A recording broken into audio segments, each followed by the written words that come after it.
Hello everyone, and thank you for joining Raj and I for our third video update in our crisis series. Firstly, as always, we hope you and your families in the Middle East are staying safe. As we approach the Eid break, we wanted to provide a short summary of the current situation across the Middle East from a travel and immigration perspective. As of today, the 18th of March, conditions across the region continue to remain dynamic. While there has been some limited stabilization in certain areas, disruption to travel routes, airspace, and immigration operations continues. From an aviation perspective, airspace remains fluid. Some jurisdictions remain closed while others are partially open or operating with limited capacity. Even where airports are functioning, delays, cancellations, and last-minute changes continue to be reported. Travelers should continue to rely on official airline and government communications and build flexibility into their travel plans. Land borders remain an alternative in some cases as well, with several crossings operational across the region. However, these are also subject to changing operating hours, enhanced screening, and potential congestion, so real-time verification remains critical before any movement, and indeed, any decision to travel to a land border should be a decision taken together with on-the-ground security teams. Turning to immigration, one important point as we head into the Eid holiday period is that we will see temporary government closures or reduced operating capacity across much of the region. These closures do vary by jurisdiction. For example, in Qatar, government offices are expected to close from the 18th to the 23rd of March, while the UAE closures are anticipated from the 19th to the 23rd. In practical terms, this may affect application processing, document issuance, and consular support, so organizations should factor this into any immediate planning. We have set out a more detailed overview of closure periods across the region in our latest situation report. A quick summary of current immigration concessions.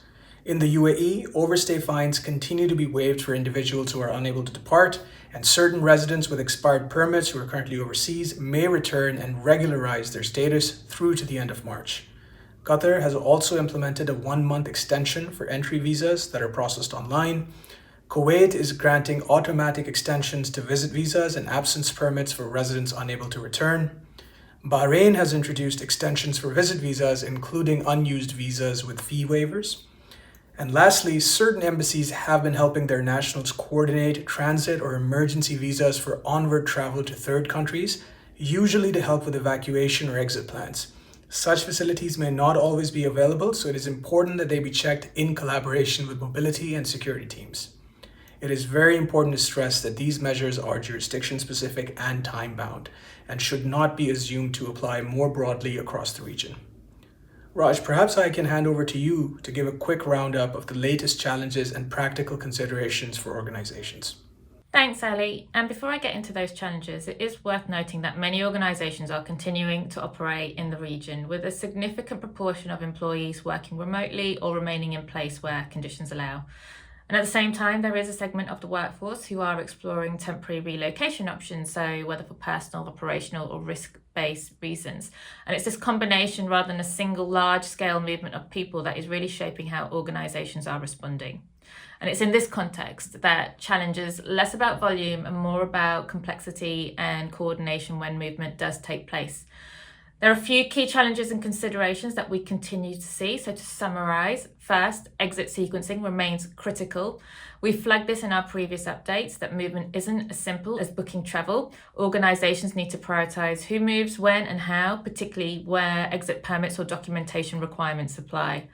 Second, nationality-driven constraints are a major factor. Different nationalities are facing different entry, transit, and evacuation options, which become particularly complex for mixed nationality families. Third, transit has become a pressure point. Organisations need to assess whether individuals can legally transit a location and whether they will remain airside or require immigration clearance during their journey.